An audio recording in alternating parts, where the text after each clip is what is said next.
오늘 또 질문해 보겠습니다. 어떤 자연인이 그리스도인이 되면 그 순간부터 이전보다 행복할까요?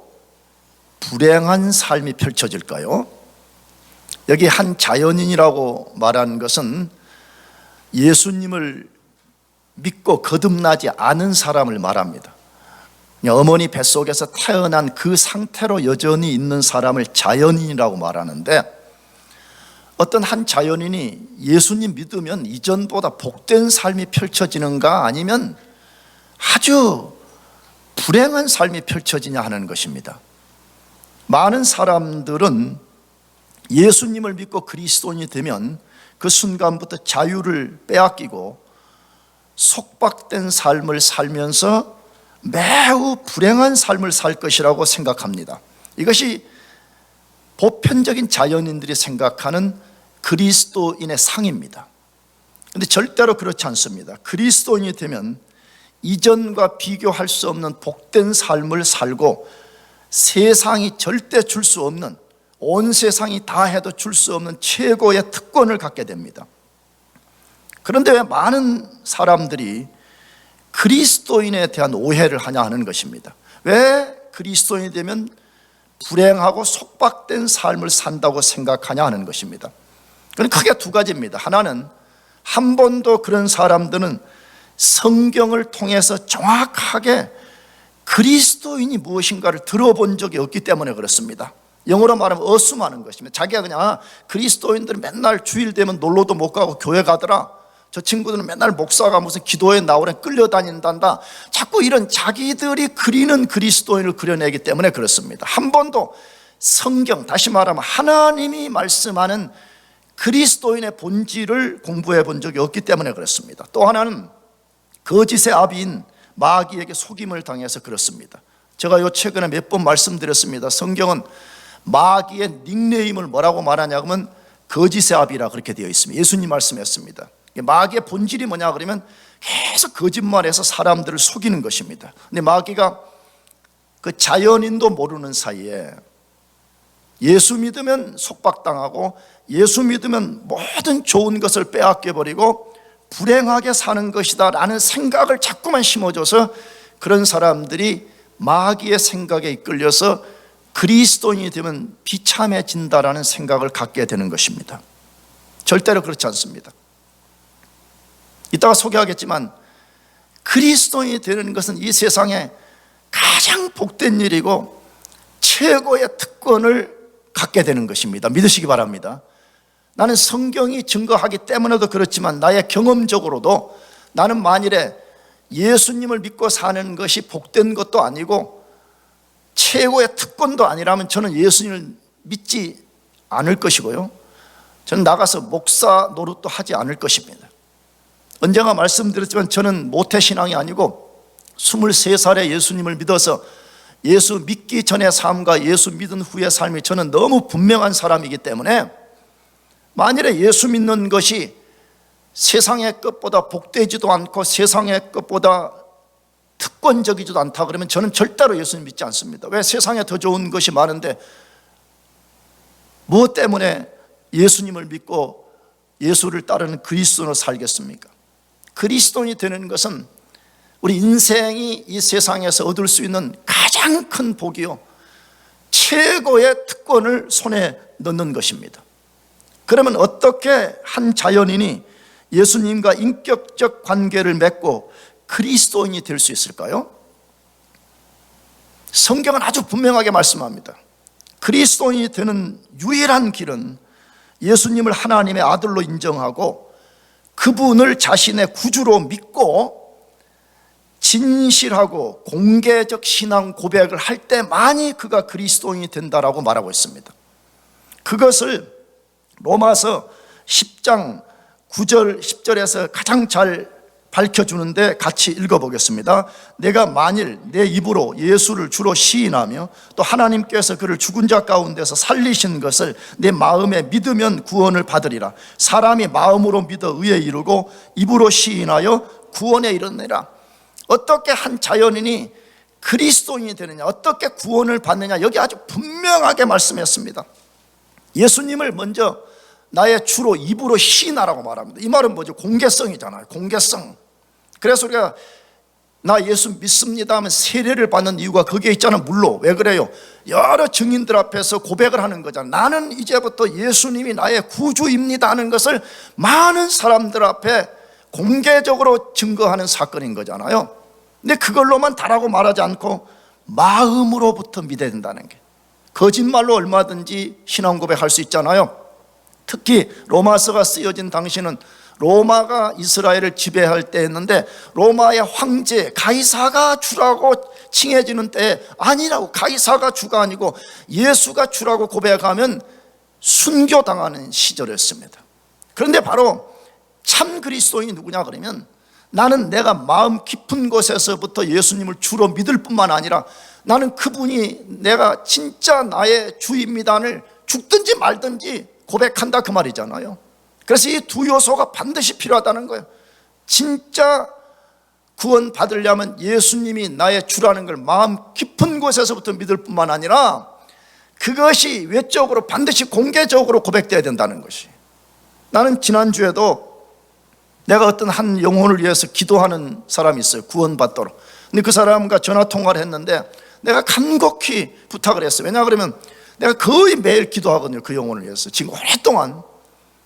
그래서 내가 정말 더 늦기 전에 예수님을 구주로 꼭 믿고 교회를 나가세요, 내가 그렇게 했더니 뭐라고 답하냐, 목사님 저는 마음속으로는 믿는다는 거예요. 그래서 내가 그랬어요. 당신이 마음속으로 믿는 게 진짜라는 것을 당신의 고백과 삶으로 증거를 하세요, 내가 그렇게 말했어요. 그럼 많은 사람들이 예수를 완전히 부인하는 사람도 있지만 일부는 그렇게 말해요. 목사님 저 마음으로는 믿어요, 마음으로 믿는다 말해요. 그럼 당신이 마음으로 믿는다는 걸 진짜 입술과 삶으로 증거해내라는 거예요.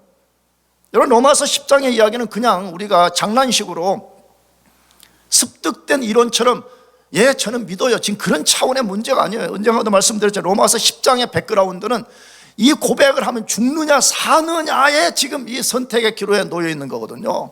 그래서 진짜 그리스도인이 되려면 마음으로부터 믿어야 되고 나가서 입술로 공개적 고백이 필요하다고 분명하게 말씀합니다. 그런데 이 사실을 오늘 본문에서도 똑같이 알려줍니다. 자연인이 어떻게 그리스도인이 되며 그리스도인이 되면 어떤 복과 특권을 받는지를 알려줍니다. 오늘 본문의 배경은 무엇이지요? 예수님이 제자들을 데리고 갈릴리에서 북쪽으로 약 40km 떨어져 있는 가이사랴 빌립보라는 지역으로 가셨습니다. 아마 추정이 한적한 곳에 제자들을 데리고 가서 제자 훈련 시키러 간 거예요. 왜? 그동안에 제자들이 뭐 자꾸 이상한 소리 했으니까 또 군중들이 막 둘러싸가지고 제자들에게 집중할 수 없으니까 헐몬산 부근 갈릴리산 40km 떨어진 아주 한적한 곳으로 제자들을 데리고 가셨습니다. 그곳에서 예수님이 제자들에게 물었습니다. 일종의 인구조사 아니면 여론조사한 겁니다. 뭐라고 했어요? 사람들이 나를 누구라고 말하냐라고 물었습니다. 그때에 제자들이 답변한 이야기들이 거기에 기록이 되어 있는 거죠. 마태복음 16장 13절 14절 예수께서 빌립보 가이사랴 지방에 이르러 제자들에게 물어 이르되 사람들이 인자를 누구라 하느냐. 이르되 더러는 세례 요한, 더러는 엘리야, 어떤 이는 에레미야나 선지자 중에 하나이다 라고 대답했다는 거예요.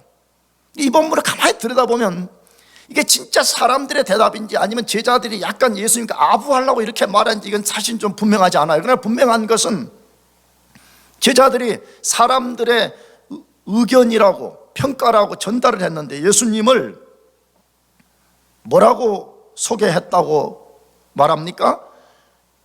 세례 요한 같은 분입니다. 엘리야 같은 분입니다. 에레미야 같은 분입니다. 어떤 사람들은 아니 여러 선지자 중에 한 명, 선지자 같은 분입니다. 이렇게 말했다는 거죠. 뭘 소개해요? 사람들이 예수님을 이스라엘의 뛰어난 종교 지도자들과 같은 반열에 놓은 거예요. 인간적으로 보면 대단한 거죠. 예수님 당신은 굉장히 종교적으로 뛰어난 분입니다, 이렇게 평가를 했다는 것이에요. 자, 그런데 우리가 눈을 부릅뜨고 이 성경을 읽으면 이 평가는 정당한 것이 아니죠. 굉장히 안타깝고 불행한 대답이었죠. 왜 그렇죠? 예수님을 높이 평가했지만 단 한 사람도 예수님을 정확하게 알지 못했다는 것을 우리가 알 수 있잖아요. 왜 그래요? 예수님은 엘리야가 아닙니다. 예수님은 에레미야 같은 반열에 놓을 수 있는 사람이 아닙니다. 특히 내가 언젠가 말씀드렸죠. 우리가 학교 다닐 때 보면 세계 4대 성인 중에 예수님을 한 명 놓는데 그거는 세상의 분류법인 것이고, 예수님은 그런 성인들의 반열에 놓여지는 분이 아닙니다. 믿습니까? 그건 절대 비교 불가한 분인 것입니다. 그런데 이 당시에 사람들이 예수님에 대한 지식, 예수님에 대한 평가, 예수님에 대한 반응은 어쩌면 오늘 이 시대의 사람들이 갖고 있는 지식인지 몰라요. 그렇지 않아요? 얼마나 많은 사람들이 예수님을 안다고 막 큰 소리 치고 예수님을 막 분석하는 것처럼 말하는데 예수님을 정확하게 한 번도 안 적이 없습니다. 참 안타까워요. 예수님을 한 번도 정확하게 이해한 적이 없기 때문에 예수님 당시의 사람들의 반응처럼 반응하는 것을 우리가 볼 수가 있습니다. 그래서 예수님이 이제는 제자들을 향해서 말씀합니다. 뭐라고? 그렇다면 너희는 나를 누구라고 하느냐? 이렇게 물었습니다. 무슨 말이죠? 그러면 사람들은 나를 이렇게 평가하는데 너희들은 도대체 나를 누구라 알고 따라다니냐? 그 말과 같은 말이죠. 너희들은 나를 누구라 알고 따라다니냐? 우리들에 대한 도전이에요. 우리 주일 되면 교회 오고 입만 열면 예수 믿는다고 우리가 고백하지 않아요? 도대체 우리는 예수님이 누구라고 우리는 믿고 지금 따라다니냐 이거예요. 예수님이 누구이기에 우리가 눈밭을 헤치고 나와서 예수님을 예배하고 있냐 하는 것입니다. 그때에 시몬 베드로가 제자들을 대표해서 대답했습니다. 그 대답이 마태복음 16장 16절이죠. 같이 읽어보겠습니다. 시몬 베드로가 대답하여 이르되 주는 그리스도시요 살아계신 하나님의 아들이시니다 라고 대답했습니다. 야, 구약과 신약 성경에는 3대 신앙 고백, 아주 유명한 3대 신앙 고백이 나오는데 그 중에 가장 유명한 것 중에 하나가 지금 본문의 말씀이에요. 그런데 뭐라고 대답했습니까? 첫째, 예수님을 그리스도라고 고백했습니다. 주는 그리스도시요. 이 말은 무슨 말이죠? 예수님 당신은 메시아입니다 그 말이죠. 왜?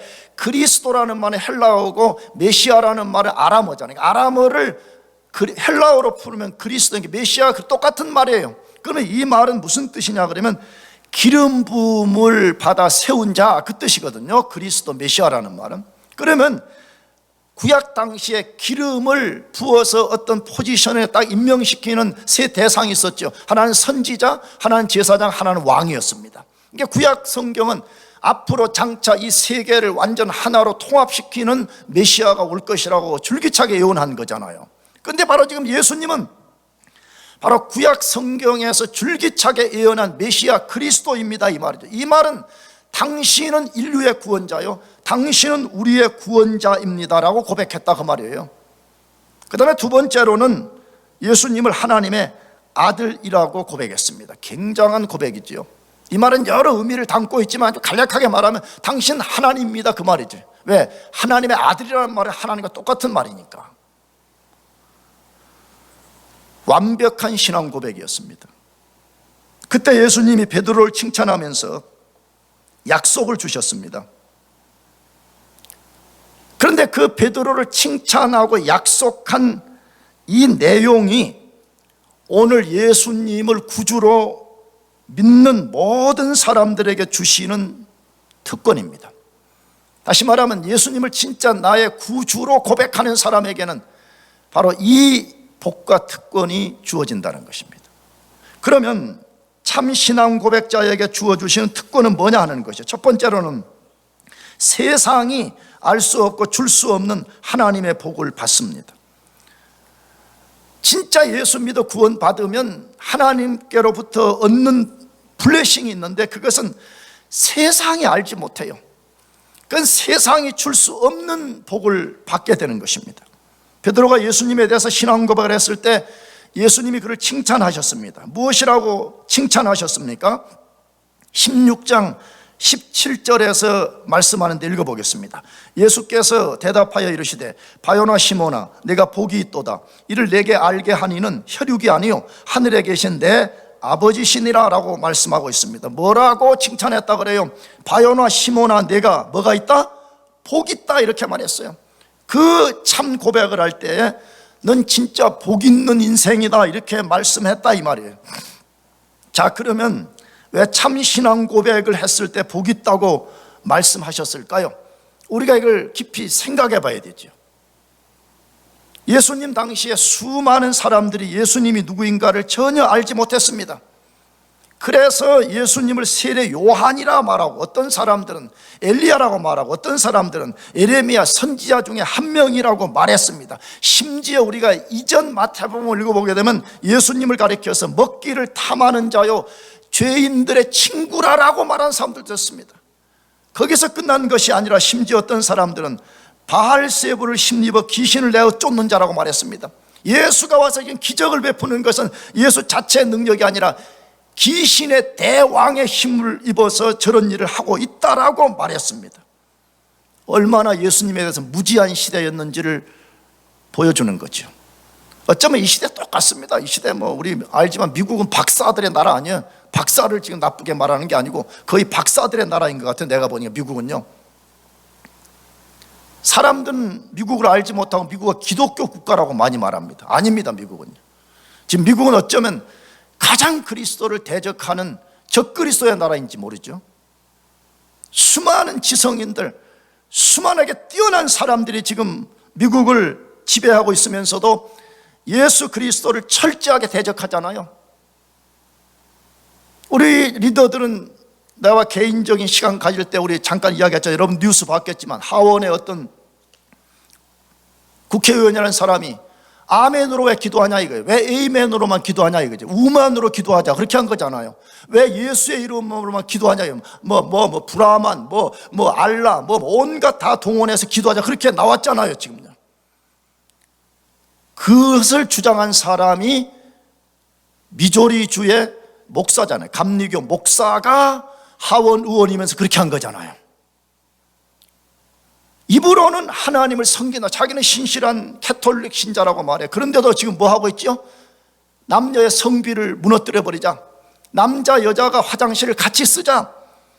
여러분 이게 어떻게 예수님을 주님이라고 고백하는 사람들이 할 수 있는 거예요? 그건 거짓 고백인 거잖아요. 미국은 기독교 국가가 아니에요. 미국은 지금 예수 그리스도 하나님을 가장 대적하는 나라예요. 박사들이 바글바글한 이 세상 나라에서 예수님에 대한 인식, 예수님에 대한 이해가 거의 없는 나라, 그 없는 인생, 그것을 보여주는 세대잖아요. 그러니까 2000년 전이나 지금이나 인간은 변하지 않거든요. 타락한 인간, 부패한 인간은 수만 년이 지나도 변하지 않습니다. 그래 예수가 누구인지를 모르는 거예요. 근데 그런 암흑의 시대 속에서 베드로가 예수님이 누구인가를 알았다는 것, 그리고 예수님에 대해서 참된 신앙 고백을 했다는 것은 그건 매우 복된 일이 아닐 수 없다는 거예요. 근데 왜 이것이 복된 일이 아닐 수 없습니까? 예수님이 누구인가를 정확히 알고 신앙 고백을 할 때만 인간은 죄로부터 구원을 받고 예수님과 연합이 되어서 하나님의 자녀가 되기 때문입니다. 할렐루야. 그래서 요한복음을 보게 되면 예수님이 성령을 보내시는 세 가지 이유를 거기에 말하는데 그 중에 하나가 뭐냐 그러면 죄에 대해서 책망하러 성령을 보내신다 그렇게 되어 있습니다. 그런데 죄가 뭐냐고 말할 때 죄는 나를 알지 못한 것이라 그렇게 말했어요. 여러분 우리는 보통 죄라 그러면 남의 것을 훔쳐오는 것이나 무슨 사기치는 것만 죄라고 말하는데 성경은 죄의 본질은 거짓말하고 사기치는 그런 것이 아니라 하나님의 아들 예수님을 모르는 게 죄라고 말하는 것이에요. 그런데 그런 암흑과 죄 가운데 있는 인생들 중에서 베드로가 예수님 당신은 하나님의 아들입니다. 당신은 인류의 구원자입니다. 당신은 메시아입니다 라고 고백을 한 이 사실은 굉장히 복된 일이라는 것이. 여러분들이 만일에 예수님을 진짜 그렇게 고백한다면 복된 인생인 것을 믿으시기 바랍니다. 그런데 신앙 고백이 복된 더 근본적 이유가 있습니다. 무엇입니까? 예수님이 이렇게 말씀했습니다. 이를 내게 알게 하니는 혈육이 아니요 하늘에 계신 내 아버지라고 말씀하셨기 때문입니다. 무슨 뜻입니까? 베드로가 예수님이 그리스도며 하나님의 아들인 것을 알게 된 것이 혈육으로 된 것이 아니다, 지금 그 말이잖아요. 그럼 여기 혈육이라는 말은 무슨 말이에요? 이 말은 베드로 스스로의 지혜와 능력으로 알게 된 것이 아니라 그 말이에요. 그 너의 힘으로 알게 된 것이 아니다, 그 말이죠. 그럼 어떻게 알게 됐어요? 하나님께서 그 사실을 알게 해 주셨다는 것입니다. 하나님이 베드로 너에게 예수가 그리스도, 예수가 하나님의 아들인 것을 알게 해 주셨다는 것. 그렇기 때문에 그 고백을 하는 너 자신이 복된 것이다, 그렇게 말하는 거예요. 절대적 사실입니다. 제가 설교 때마다 자주 말씀을 드렸지만 인간은 스스로의 지혜와 능력으로 예수님을 절대 알 수 없습니다. 인간 스스로의 지혜로 신앙을 고백할 수 없습니다. 왜 그것이 불가능하다고요? 모든 인간이 하나님께 죄를 범해서 하나님 아는 영적 기능, 다시 말하면 영혼이 죽어버린 것입니다. 영혼이 죽었기 때문에 인간 아무리 공부를 많이 해도 스스로는 하나님을 알지 못해요. 인간이 아무리 도덕적으로 탁월한 존재가 되어도 예수님이 하나님의 아들이라는 사실을 알 수가 없어요. 그 사실을 어디서 말해요? 에베소서 2장 1절에서 3절 읽어보겠습니다. 그는 허물과 죄로 죽었던 너희를 살리셨도다. 그때 너희는 그 가운데서 행하여 이 세상 풍조를 따르고 공중의 권세를 잡은 자를 따랐으니 곧 지금 불순종의 아들들 가운데 역사하는 영이라. 전에는 우리도 다 그 가운데서 우리의 육체의 욕심을 따라 지내며 육체와 마음에 원하는 것을 하여 다른 이들과 같이 본질상 진노의 자녀였더니라고 되어 있습니다. 자, 이 말도 우리가 수백 번 공부했습니다. 이 말씀의 대전제는 뭐지요? 우리 모든 인간은 아담 안에서 종속되어서 아담이 범죄할 때 함께 죄의 가담함으로 인해서 허물과 죄로 죽어버렸다고 말해. 그 허물과 죄로 죽었다는 증상을 뭐라고 말하고 있어요? 첫째, 이 세상 풍속을 따라 살아요. 그 사람들 철저하게 세상에 종속된 삶을 살아요. 두 번째로는 공중의 권세 잡은, 다시 말하면 마귀의 지배를 받고 살아요. 나가서 육체의 욕심을 따라 살아요. 자기 욕심대로 그냥 사는 거예요. 이런 사람을 성경에서는 죽었다라고 말해요. 그런데 이런 죽은 사람들을 에베소서 4장 18절은 한 번 더 강조해서 말하는데 읽어봅시다. 그들의 총명이 어두워지고 그들 가운데 있는 무지함과 그들의 마음이 굳어짐으로 말미암아 하나님의 생명에서 떠나 있도다. 이런 사람들 하나님의 생명에서 떠나 있어. 그러니까 무슨 말이에요? 영적으로 그들은 죽어 있다, 그렇게 말하는 거예요. 영적으로 죽어 있기 때문에 모든 인간은 하나님과 예수님을 아는 능력이 단 1도 없습니다. 철저한 무지 속에 살고 있는 것입니다. 그러면 어떻게 영혼이 죽은 인간이 예수님이 하나님의 아들이며 그리스도인 것을 알 수가 있습니까? 어떻게 그러면 가능하냐 이거예요. 성경은 지금 줄기차게 뭘 말하죠? 하늘에 계신 하나님이 알게 해 주실 때만 알 수 있다는 거예요. 사실입니다. 무슨 자유주의 신학자들 뭐 이런 사람들은 너가 믿기로 결단만 하면 되는 거야 라고 말하는데 그건 우리 편에서 이야기하는 것이고, 영적으로 죽어버린 사람이 무슨 결단을 해요? 하나님이 찾아오셔서 은총을 베푸실 때만이 예수님을 알게 됩니다.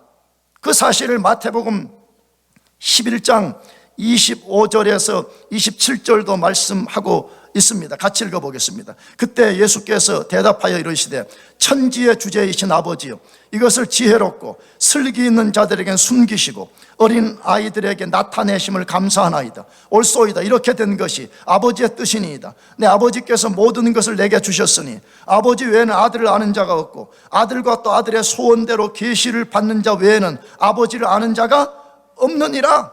너무 분명합니다. 마태복음 11장의 배경은 뭐예요?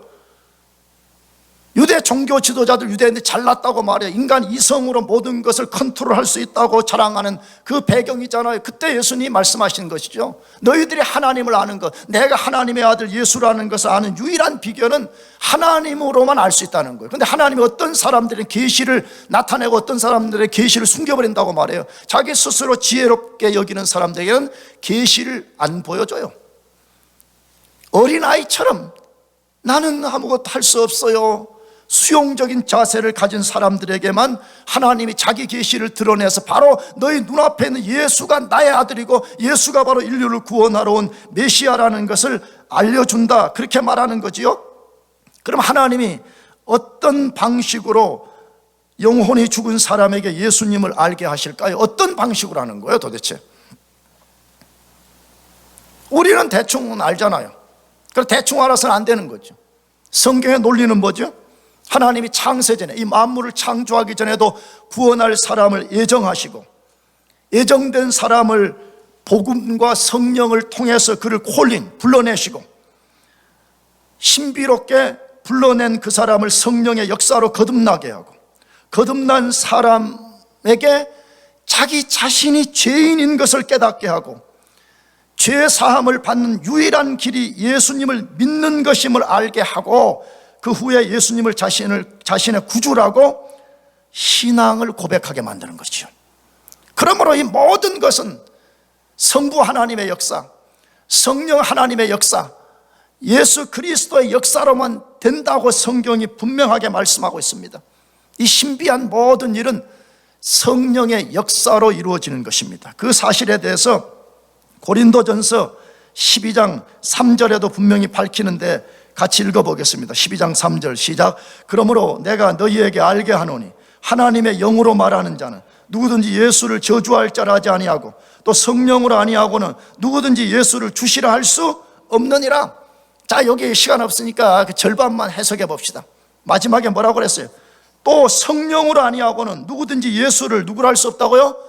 주시라고 고백이 안 나와. 그런 사람들 아무리 강요한다고 나오는 것도 아니고 협박하고 해유한다고 되는 것이 아니에요. 이런 사람들은 예수님을 본 적도 없어요. 우리가 예수님을 우리가 악수해 본 적도 없어요. 그런데 예수님이 나의 주입니다라는 이 고백을 진실하고 공개적으로 할 수 있는 것은 성령의 역사로만 된다라고 분명하게 말씀하고 있습니다. 사실입니다.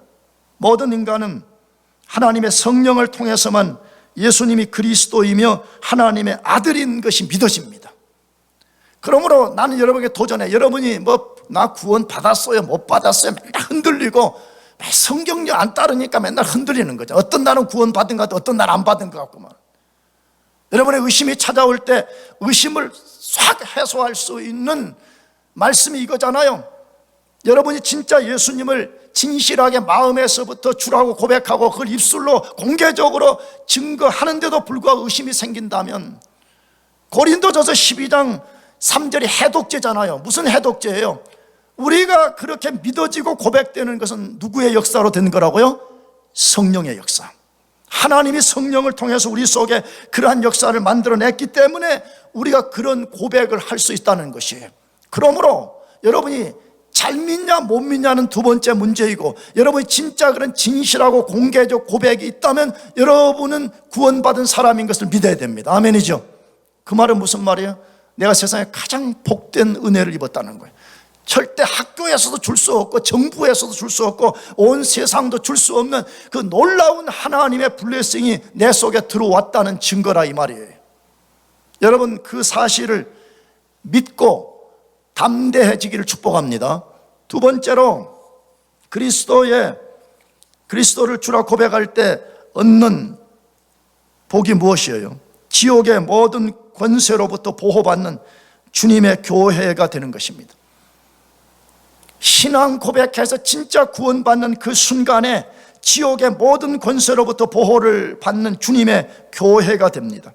예수님은 베드로가 신앙을 고백했을 때 칭찬을 한 후에 엄청난 약속을 했습니다. 그게 마태복음 16장 18절인데 읽어보겠습니다. 또 내가 네게 이르노니 베드로라, 내가 이 반석 위에 내 교회를 세우리니 음부의 권세가 이기지 못하리라.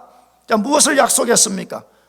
물론 이건 하나 동전의 양면 같은 것인데 구별하면 두 가지입니다. 하나는 내가 이 반석 위에 내 교회를 세우리라고 했고, 또 하나는 음부의 권세가 이기지 못한다라고 했습니다. 자, 근데 이 말씀이 기독교 역사 안에 굉장한 악유를 만들어내고 있는 거죠. 다시 말하면 이 반석을 뭘로 볼 거냐 하는 것이에요. 그래서 로만 캐톨릭에서는 반석을 베드로라고 해석을 하고, 교황과 주교가 베드로의 후예들이기 때문에 로만 캐톨릭 교회의 정통성은 이 주교단 위에 있다, 이렇게 해석을 하는 것이죠. 다시 말하면 로만 캐톨릭만이 진짜 진정한 교회다, 그렇게 말한다 이 말이에요.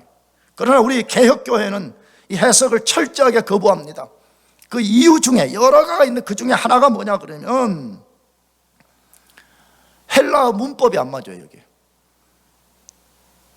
우리가 알지만 신약 성경은 헬라어로 쓰여져 있는데 정확한 문법적 구성에 의해서 이 성경이 쓰여졌습니다. 그런데 베드로는 남성 명사입니다. 남성 명사. 헬라어는 성수격이라는 게 있어요. 남성, 여성, 단수, 복수, 주격, 소유격 이런 식으로 말해요. 근데 베드로는 남성 명사이고 반석은 여성 명사이기 때문에 지시하는 대상이 달라요. 그러니까 헬라어적으로 문법적으로 안 맞아요. 그러므로 헬라어 문법에 근거할 때 로만 캐톨릭은 자기들의 전통을 수호하기 위해서 본문을 비틀어 버린 거예요. 자기들의 전통을 고수하려고, 우리의 교황과 주교단에만 진정한 오소리티가 있다는 걸 말하려고 본문을 왜곡시켜 버리는 것이에요. 그러면 이 반석은 무엇을 가리킬까요? 그건 예수 그리스도입니다. 그 증거는 본문의 문맥과 문법이 그렇게 증거하기 때문이고, 다른 성경에서도 예수님을 교회의 기초와 바위라고 여러 군데에서 소개합니다. 에베소서 2장, 계시록 21장 등에서 소개하는데 한 구절만 읽어보려고 그래요. 고린도전서 3장 10절에서 11절 같이 읽어보겠습니다. 시작. 내게 주신 하나님의 은혜를 따라 내가 지혜로운 건축자와 같이 터를 닦아두매 다른 이가 그 위에 세우나 그러나 각각 어떻게 그 위에 세울까 조심할지니라. 이 닦아둔 것 외에 능히 다른 터를 닦아줄 자가 없으니 이 터는 곧 예수 그리스도시라.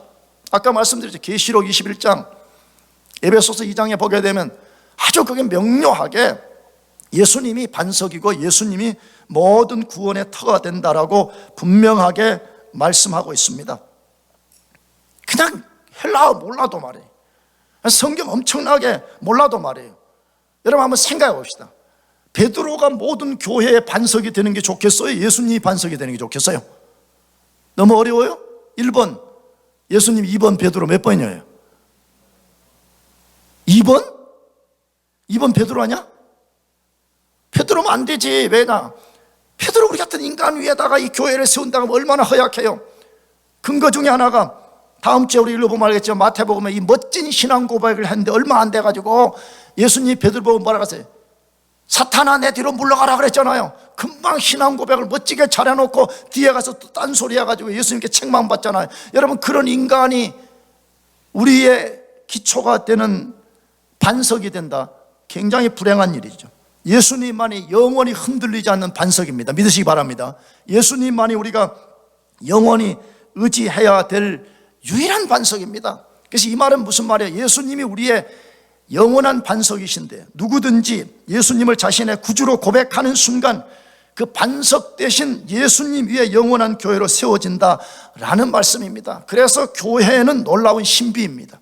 여러분 교회를 함부로 대하면 안 됩니다.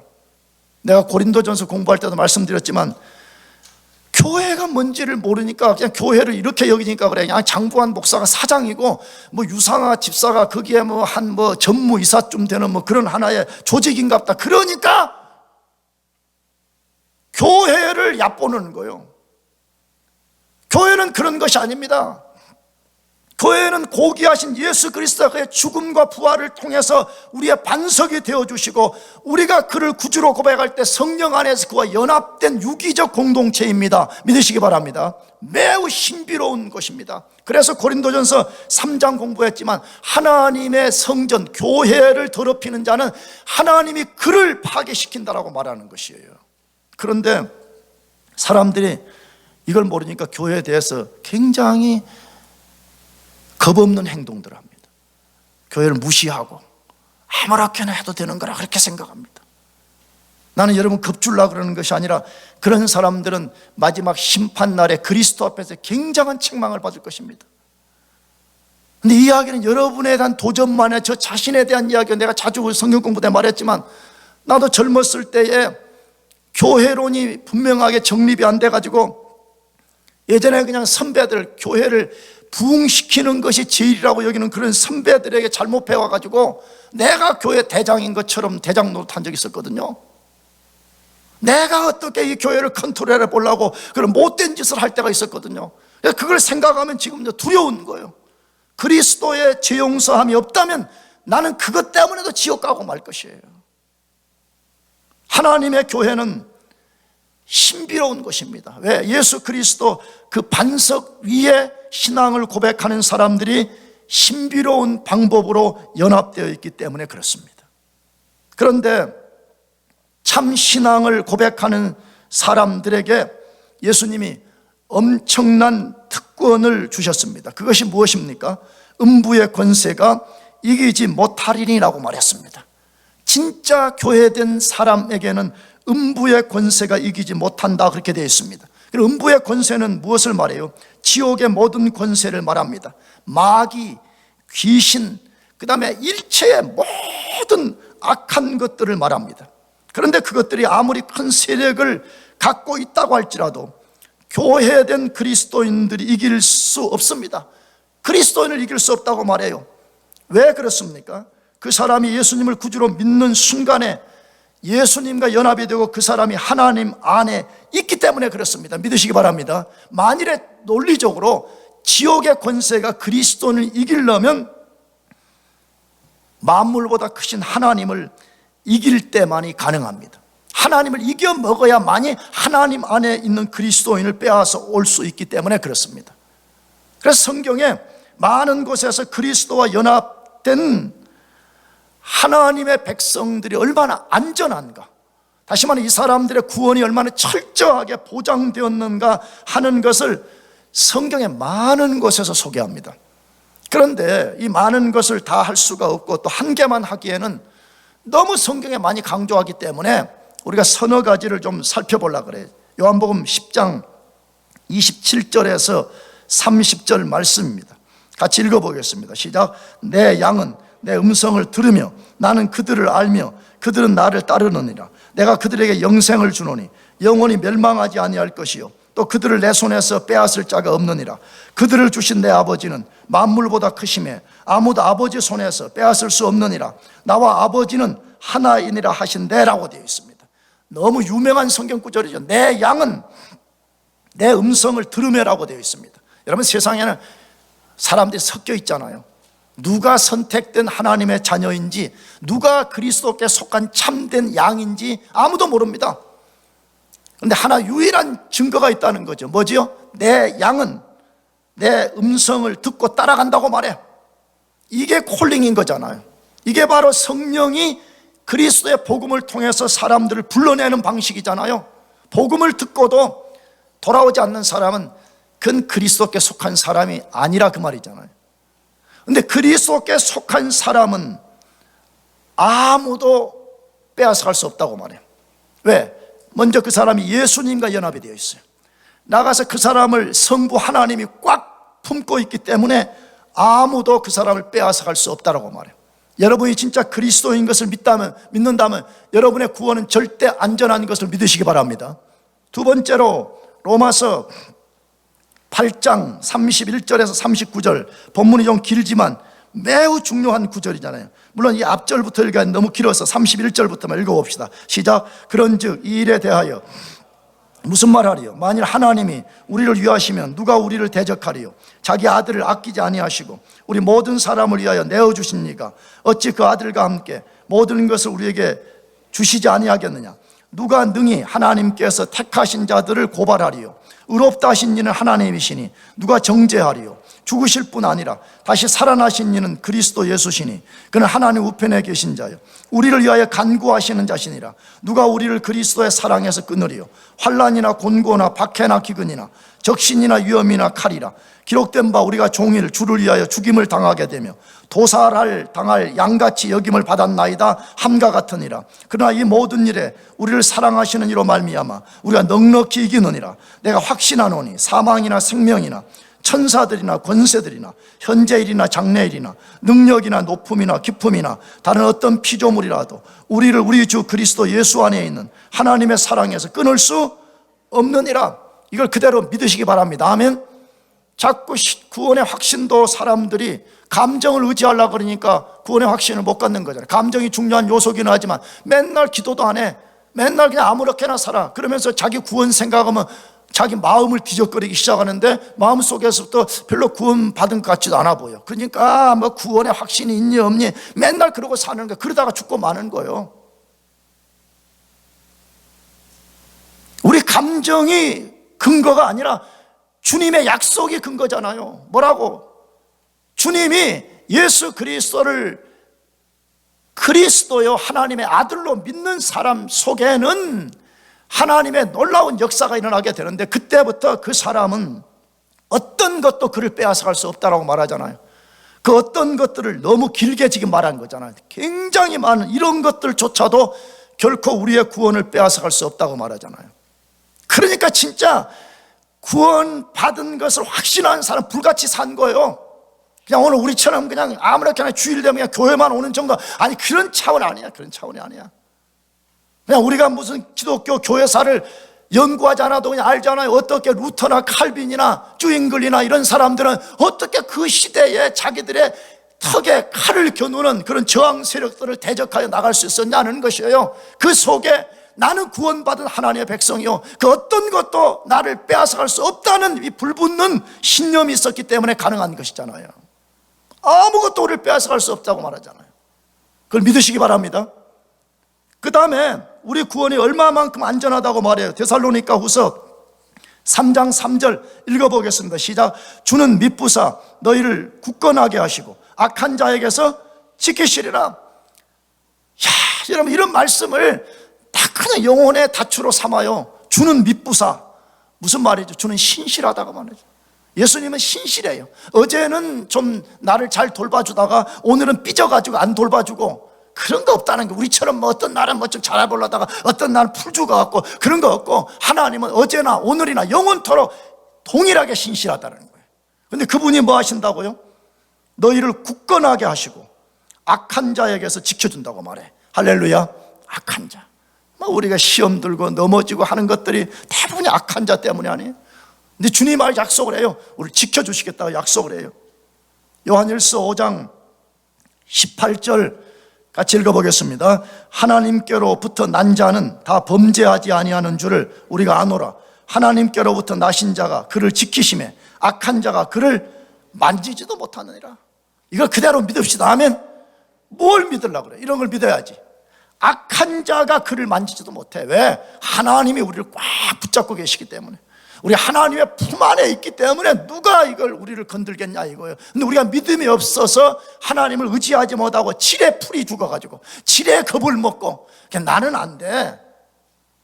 패배주의적인 정신에 사로잡혀 있으니까 영적 능력이 없는 거잖아요. 마지막 에베소서 1장 18절에서 미안해요. 다 읽었군요. 성경은 우리들에게 아주 분명하게 말씀하고 있습니다. 우리가 그것을 기억해야 돼요. 예수님은 우리를 구원하신 후에 야 이제 너 힘으로 스스로 한번 살아봐라 하고 우리를 절대 방치해 두지 않습니다. 여러분 이것이 의심스럽다면 구약성경 사무엘서에 나오는 여러분이 잘 아는 다윗이 골리앗과 싸우는 장면을 연상해야 돼요. 우리는 맨날 교회 다니면, 나도 사실은 그런 설교를 한 적이 있었습니다만 해도, 우리는 다윗이 골리앗과 싸우는 장면을 어떻게 주로 많이 들었냐 그러면, 우리 인생에는 골리앗 같은 장애물이 있다는 거예요. 그러니까 우리가 다윗처럼 믿음을 가지고 물맷돌을 잡아 돌려 던지면 우리는 이길 수 있다, 이런 식으로 설교를 많이 들었어요. 그것도 틀리지 않아요. 그런데 여러분, 구약과 신약 성경 전체가 예수님을 보여주시는 것이라면, 다윗은 지금 예수님의 타이폴로지잖아요. 모형이잖아요. 그러잖아요. 그럼 다윗이 뭐 한 거예요? 이스라엘 겁쟁이들, 블레셋이 쳐들어오고 블레셋의 대장인 골리앗이 나와가지고, 야 나와, 너희 대표 중에 한 명 나와서 싸워가지고 이긴 자가 진 자의 모든 것을 다스리는 원리를 하자, 그때 말했잖아요. 이스라엘 백성들 겁먹고 아무도 못 나갔습니다. 근데 소년이었던 다윗이 이스라엘 대표로 나간 거잖아요. 이스라엘 대표로 해서 싸워서 하나님의 백성들의 원수를 진멸시킨 거잖아요. 바로 그 다윗은 예수 그리스도이십니다. 예수 그리스도 오늘 우리의 대표자가 되어서 지옥의 대표자인 마귀와 지옥의 모든 권세와 싸워서 승리를 안겨다 주는 것입니다. 예수 그리스도는 오늘 이 시대의 다윗입니다. 믿으시기 바랍니다. 그분이 지금 우리를 대신해서 싸워주고 있어요. 늘 우리가 그분을 의지해야 돼요.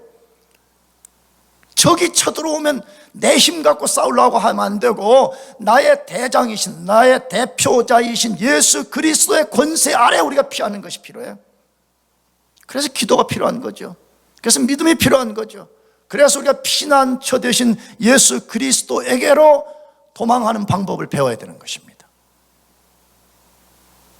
예수를 믿어서 그리스도인이 되는 것은, 미안해요 이런 표현을 써서, 그냥 허접한 차원의 문제가 아니에요. 그냥 있으면 좀 좋고 없어도 그냥 별로 문제 안 되는 그런 차원의 문제가 아니라, 결코 세상이 절대로 줄 수 없는 복, 세상에서 절대 만들어낼 수 없는 프리빌리지를 갖게 되는 것이 그리스도인이라고 말하는 것이에요. 그러면 여러분들이 예수님이 나에게 주신 복과 특권이 무엇인가를 분명하게 알면 좋겠어요.